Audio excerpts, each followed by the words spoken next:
प्रसिद्ध गणिततज्ञ भास्कराचार्य यांनी आपल्या गावाचं नाव बीड असल्याचं नोंदवून ठेवलंय. त्यांना नमन करून आपण बीडची आकडेमोड करणार आहोत. इथल्या वाऱ्याचा अंदाज लागत नाही असं पवार साहेब अनेकदा म्हणालेत. पुण्या मुंबईत जाऊन शिकले सवरलेले बीडचे लोक आपल्या जिल्ह्याचं नाव सांगताना किंचित हसतात. हे हास्य पाहणं इतर जिल्ह्यांसाठी एक गूढ असतं. त्यामुळं देशातल्या प्रत्येक जवान पोराला जसं एकदा तरी मुंबई पाहावी वाटते, तशी राजकारणाबद्दल थोडीफार माहिती घेणाऱ्या प्रत्येक जवान पोराला एकदा तरी बीडला जावं वाटतं. असो तर बीडात काय नाही, बीडात सगळं आहे. पाणी वगळता सगळ्या गोष्टी इथं तुम्हाला दणदणीत मिळतात. त्यात राजकारण आणि जात सध्या टॉपला आहेत. या व्हिडिओतून बीड जिल्ह्यातल्या 6 जागांवर काय घडतंय, इथं कोण लीड घेतंय, कोण यंदा आपटतंय ते पाहूया. नमस्कार, मी चिन्मय आणि तुम्ही पाहताय बोलबिडू. सुरुवात बीड विधानसभेपासून. पवारांचे संदीप क्षीरसागर तुतारीकडून तर अजित पवारांचे योगेश क्षीरसागर घड्याळाकडून असा इथला मविया महायुतीचा सामना. पण अपक्षांची खैरात इथं निवडणुकीचं पारडं फिरवणारी ठरू शकते. शिंदे गटाचे बंडखोर जगताप, अपक्ष ज्योती मेटे आणि स्वराज्य पक्षाचे कुंडलिक खांडे या 3 पक्षांमध्ये मराठा समाज डिवाइड होऊ शकतो. पण जरांगे फॅक्टर जोरदार आहे. जरांगेंनी अजून थेट कौल दिलेला नाही. तो दिला तर तुतारीच्या मागे मराठा जाईल, अन्यथा कन्फ्युजन मध्ये विभागला जाईल. अजून तरी थेट कौल मिळालेला नाही. दुसरीकडे योगेश क्षीरसागरांनी पंकजा मुंडेंच्या माध्यमातून ओबीसी मतांची आखणी केली आहे. जयदत्त अण्णांनी योगेश क्षीरसागरांना पाठिंबा दिलाय. पर्यायानं एक टाक मुस्लिम संदीप भैयांकडून चालणार असं म्हणणारे गळपटलेत. फक्त बटेंगे तो कटेंगेमुळे इथं एकटाक मुस्लिम अजूनही चालण्याच्या हुप्स आहेत. पण फाईट नेक टू नेक आहे. पैजा लावणं अजून कठीण ठरतंय. परळीत धनंजय मुंडे सुटल्यात जमा आहेत. आता याची गणितं पवारांना उमेदवार मिळाला नाही अशी लावली जात आहेत. राजेसाहेब देशमुखांना म्हणावी तशी क्रेज करता आली नाही. जरांगे फॅक्टर असताना कशाला लोड घ्या या विचारात ते असू शकतील. पण यंत्रणा नावाची काही गोष्ट असते का नसते ती कमी पडते. मराठा विरुद्ध वंजारी हा फॅक्टर इथे आहेच. त्याचा फायदा देशमुखांना नाही म्हणायला होईल. पण परत तोच मुद्दा, धनंजय मुंडेंविरोधात ना पवारांनी थेट कौल दिलाय ना जरांगेंनी.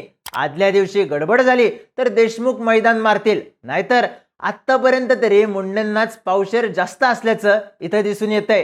गेवराईत विजयसिंह पंडित आणि बदामराव पंडित असा 2 मराठा उमेदवारांमध्ये सामना. दोन्ही मराठा.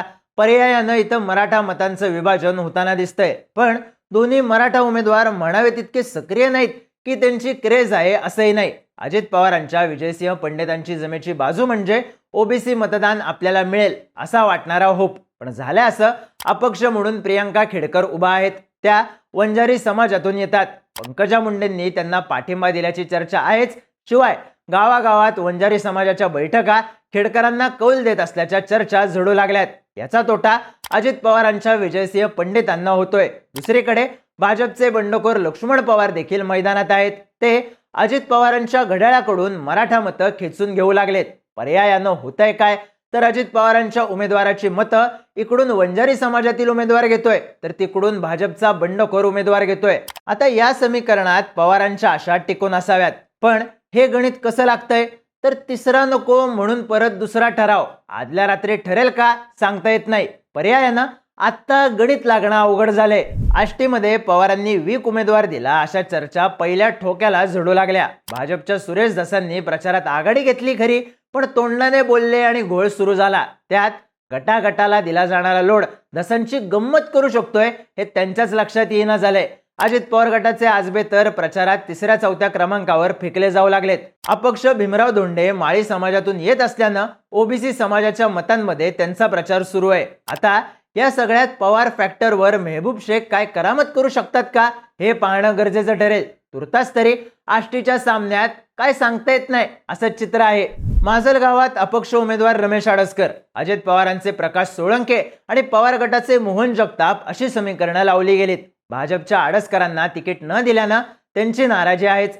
पवारांनी आडसकरांना हेरायला पाहिजे होतं असं म्हणलं जातं. पण परत काही तुतऱ्या वाजल्या नाहीतच. आता त्या पवारांनी जाणीवपूर्वक वाजवल्या नाहीत की पवार फॅक्टर याच उमेदवारांना नको होता हे निकालातून कळेल. शरद पवारांनी ज्या जगतापांवर डाव टाकलाय त्यांच्या कारखान्याचं प्रभाव क्षेत्र गेवराई आहे. त्यामुळं प्रभाव म्हणावा असा सांगता येत नाही. तिघेही मराठा उमेदवार, त्यामुळं मराठा मतांचं विभाजन पक्क. सोळंकेंच्या मागे मुंडे गट आहे, पण फक्त पंकजा मुंडेंचा. धनंजय मुंडेंनी अंग काढून घेतलंय, त्यामुळं मराठा दुरावण्याचं गणित बांधलं जातंय. आडसकर देखील मुंडेंच्या जवळचे, पर्यायानं गेम रात्रीत पलटू शकतो. मराठा ओबीसी समीकरणात कदाचित आडसकर जायंट किलर ठरतील असंही वाटतंय. पण बीड जिल्ह्याच्या अनेक जागांवर दिसतंय तसंच इथं सांगता येतंय. पैज लावणं अवघड ठरतंय. सामना नेक टू नेक सुटतोय. आता शेवटचा सामना केच. मुंदडांची यंत्रणा चालणार असं बोललं जात होतं, पण ग्राउंडवर साठे करामत करणार असं दिसतंय. एकतर इथून सातत्यानं मुंदडा कुटुंब निवडून येत आहे, पर्यायानं अँटी इन्कम्बन्सी इथं लागल असं बोललं जातंय. पण त्याचवेळी सातत्यानं निवडून येण्याचा फायदा म्हणजे लाभार्थी गणित मागे असतं. गाव पुढारी आणि गट तट जोडलेले असतात. पण पवारांच्या साठेंनी एक हाती मराठा मतं आपल्याकडे खेचून घेण्यास सुरुवात केली. त्यात दलित मुस्लिम मतांची मोठ ते बसवताना दिसत आहेत. पर्यायानं साठे केचचा डाव मारतील असं बोललं जातंय. इथं सामना नेक टू नेक, पण चर्चा साठेंची अधिक. अशा या बीडच्या जागा ज्यात सगळ्या जागा नेक टू नेक. परळी मात्र धनंजय मुंडेंच्या सिस्टीममुळे आणि समोरच्या उमेदवारांच्या तोडीस तोड नसण्यामुळे कुठेतरी डाऊन. बीडच्या या 6 जागांचे तुमचे अंदाज कमेंट करून सांगा आणि इंटरेस्टिंग व्हिडिओज पाहण्यासाठी बोलबिडूच्या YouTube चॅनलला सबस्क्राईब करायला विसरू नका.